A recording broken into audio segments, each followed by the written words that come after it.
I would say that if you're buying, a smaller number of units, I would say go ahead and start having an elevator pitch ready right Mm. away, very succinct, and practice that in front of the mirror in the bedroom. And you say that, hi, I'm always looking for investors who are equity partners with in a legal structure. You got to say that in a legal structure where we buy multifamily assets that are actually in the emerging markets. You got to use those key words Mm. which will get people excited about you, and what you are talking about with enthusiasm, with great attitude. And the good part is that we buy them, they are cash flowing on day one. When we purchase them, we are very conservative in our approach. You got to say that word, that line, conservative in our approach.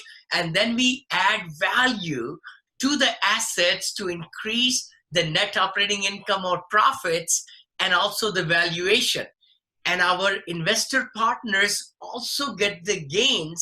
Majority of the gains are given to them, and would you be interested in meeting with us? That's all. So you got to have a succinct elevator pitch and talking to everybody in the grocery store, banks, RIA meetings, Toastmasters meetings, the Chamber of Commerce. No holds barred. Never rationalize anybody. Mm. It's amazing. Everybody's got money. And once they feel that trust and everything with you, they will tell other people and other people and other people.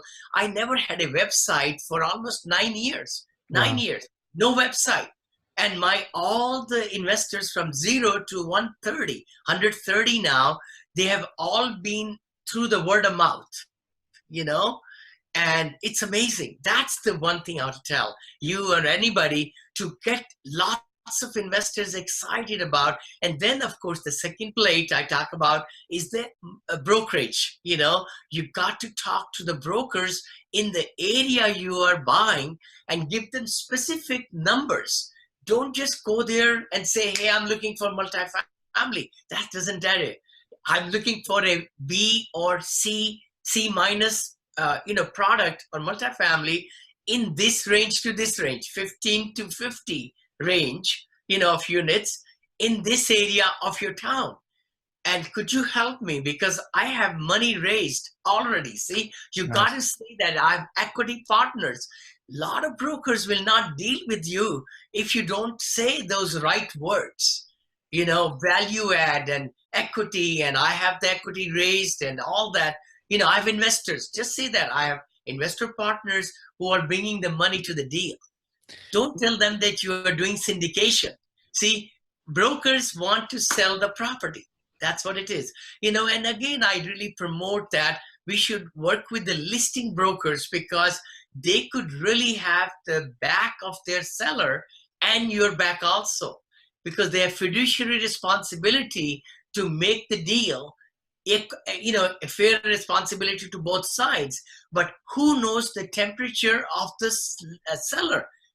The listing agent. Right. So that's why I promote not to have buyer agent. Sometimes you might need a buyer agent, but I think in the first, 2, 3, 4, in my case, I've kept all 26 with buyer agent, listing agent, no buyer agent. And I'm a broker in California. I decided not to take 200,000 commissions, split commission. I give that to the selling broker. Wow. And they love me. They love me because they make double the money. So they give me napkin listing in my book, which is coming up sometime. It's not pocket listing. It's a napkin listing, because the brokers are just trying to get a listing.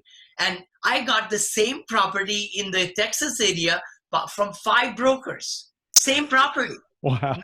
Got the listing. How do you know which broker you're going to use? Oh, number one, I always kept that. I have the email sequence, and I tell them all, hey, the one that brings the first is going to get my business.